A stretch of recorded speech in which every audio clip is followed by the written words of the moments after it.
Hello students. Once again we are online. The second wave of corona has made us to go online again.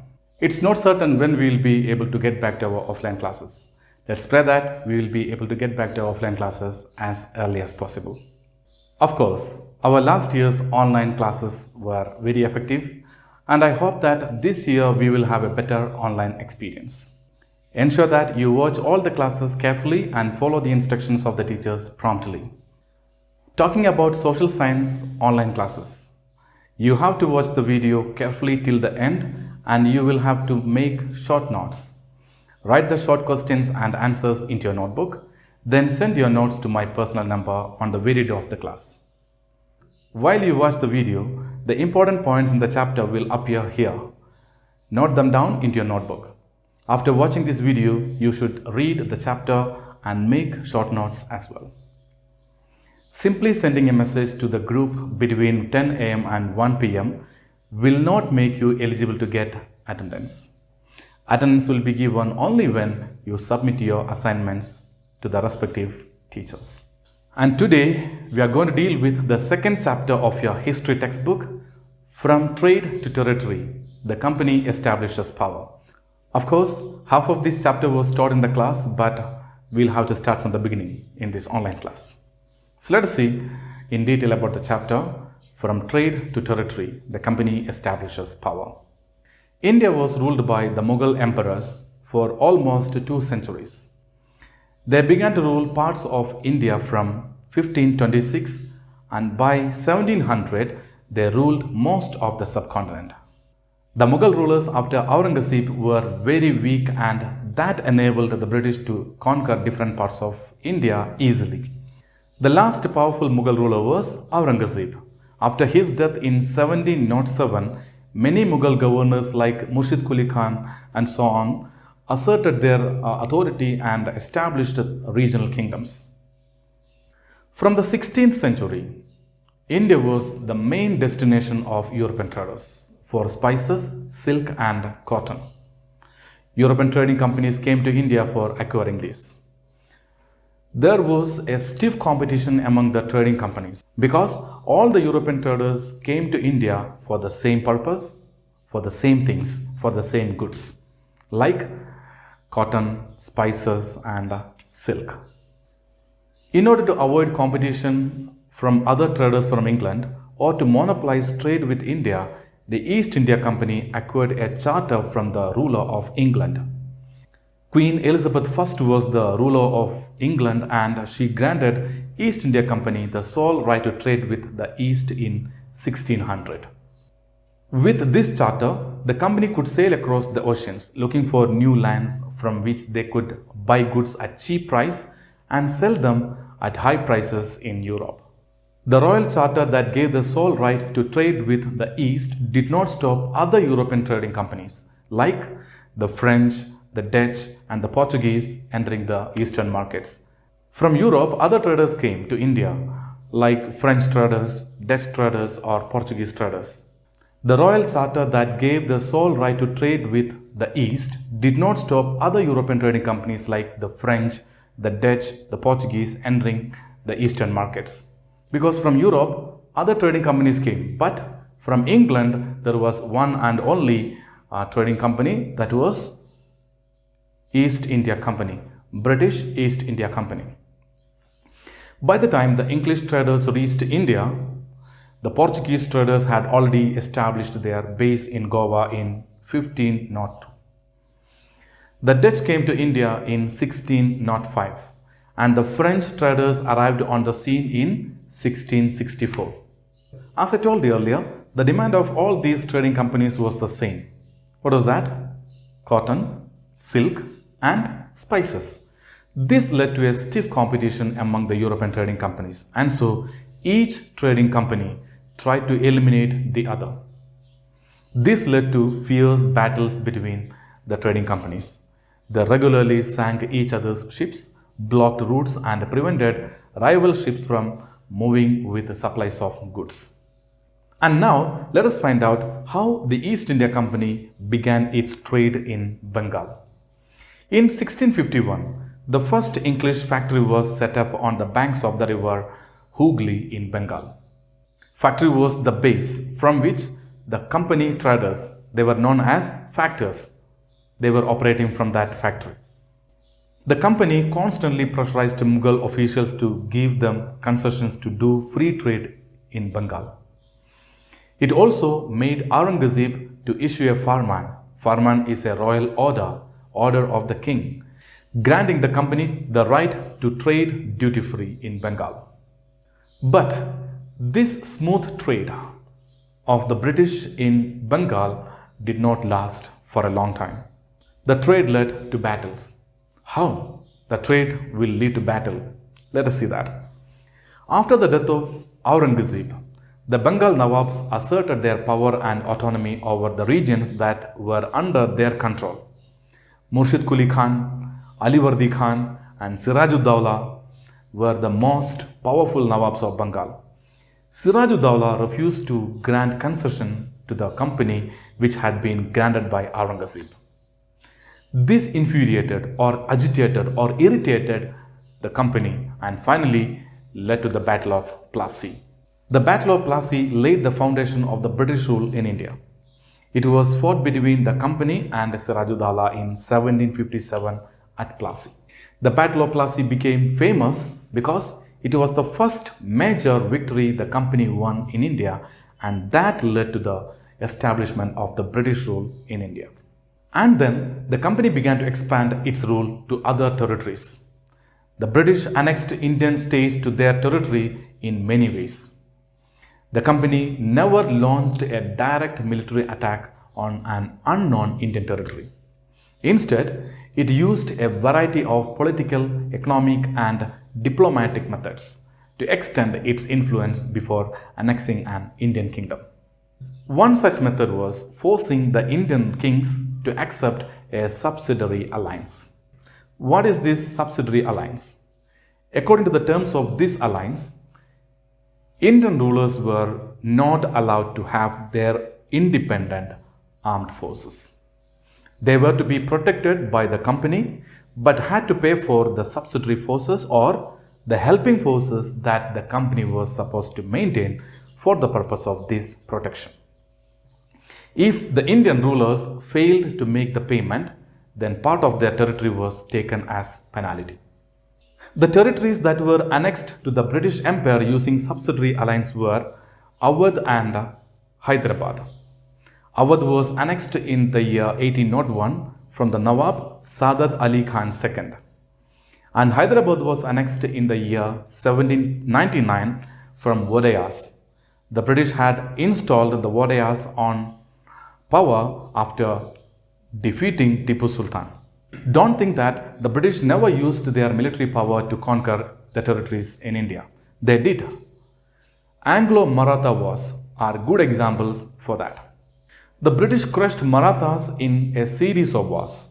The first Anglo-Maratha or British and Maratha war was waged in 1782 and ended with the Treaty of Salbai. There was no clear victor in this war. The second Anglo-Maratha war was waged from 1803 to 1805. In this war, the British gained Orissa and the territories north of the Yamuna River, including Agra and Delhi. Finally, in the third Anglo-Maratha war, which was waged from 1817 to 1819, the British crushed the Maratha power. The Peshwa, the principal minister of the Marathas, Peshwa Bajirao II, was removed and sent away to Bitur near Kanpur with a pension, and the British had the complete control over the Maratha territories. From this, it's clear that the British followed an aggressive policy of territorial expansion in early 19th century. The second policy of the territorial expansion was the policy of paramountcy. It was introduced by Lord Hastings, who was the Governor General from 1813 to 1823. According to this policy, according to the policy of paramountcy, the British claimed that their authority was paramount or supreme. Hence, their power was greater than that of Indian states or Indian rulers. But this policy was challenged by Rani Channamma, the ruler of Kittur in Karnataka. She protested against the British policy of paramountcy, but unfortunately, she was arrested in 1824 and died in prison in 1829.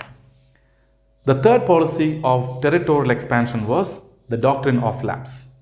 This policy of annexation was devised by Lord Dalhousie, who was the Governor General from 1848 to 1856. This doctrine declared that if an Indian ruler died without a male heir or a male successor, his kingdom would lapse, that is, become part of company territory. Easy way of annexing, right? Many kingdoms were annexed to the British territory by simply applying this doctrine. Satara in the present-day Maharashtra was annexed in 1848. Sambalpur in present-day Orissa, it's Odisha this time, was annexed in 1850. Udaipur in present-day Rajasthan was annexed in 1852. Nagpur in present-day Maharashtra was annexed in 1853. Jhansi in present-day Uttar Pradesh was annexed in 1854. Lord Warren Hastings, who was the first Governor General from 1773 to 1785, played a very important role in expanding the company power. Most of the Indian territories were under his control, under the control of British when he was the Governor General. The British territories were divided into three administrative units called presidencies, namely Bengal Presidency in the east, Madras Presidency in the south, and Bombay Presidency in the west. Warren Hastings introduced several administrative reforms in India.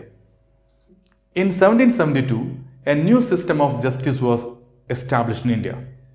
In this system, each district had two courts, a criminal court, Faujdari Adalat, and a civil court, it is Diwani Adalat. The principal figure in an Indian district was the collector. As the title suggests, the main job was to collect revenue and taxes and maintain law and order in the district with the help of judges, police officers, and darogas. Darogas are inspectors. The collector's office or the collectorate became the new center of power, and that replaced the previous holders of authority. The previous collectors of tax under Mughal rulers, they disappeared. Now, the one who is in charge of collecting and in charge of the entire activities in a district is none other than a collector. His office is known as a collectorate. Now let us talk about the company's army, because it needs a very strong army for governing any kingdom or conquering any territory. Let us find out the details of the company army in this part. Colonial rule in India brought in some new ideas of administration and reform, but its power rested on its military strength. The military strength was the reason why the British could conquer such vast area in India and all over the world. The composition of the Mughal army was cavalry or the trained soldiers on horseback and infantry or the soldiers on foot. The Mughal rulers did not feel the need of any change in this army. But a change occurred in the 18th century when Mughal successor states like Awadh and Benares started recruiting peasants to the army and training them in modern warfare and making them professionally trained infantry. The British also adopted this policy.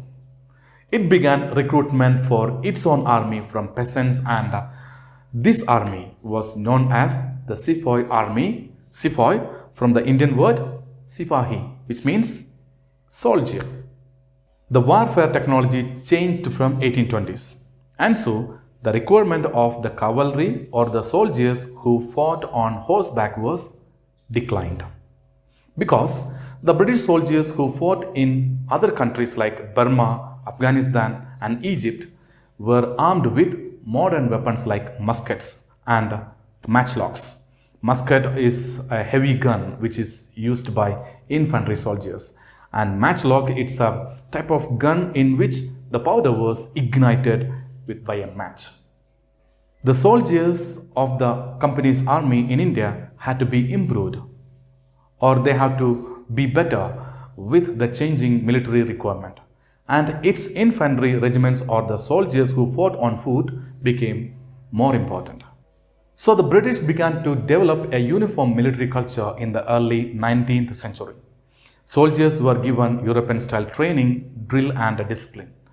We will talk about the sepoys under the British rule in another chapter. Thus the East India Company was transformed from a trading company to a territorial colonial power. The arrival of new steam technology in the early 19th century also helped in this process. Steamships made transportation faster and enabled more Britishers and their families to come to a far off country like India. By 1857, the company came to exercise direct rule over about 63% of the Indian territory and 78% of the population of the Indian subcontinent. Combined with its indirect influence on the remaining territory and population of the country, the East India Company had virtually the whole of India under its control. That's all the chapter. Now take your textbook and read chapter 2. Then note down all the important points of the chapter to your history notebook. Don't forget to add all these important details that I gave here on the screen and send that to my personal number. Thank you for watching.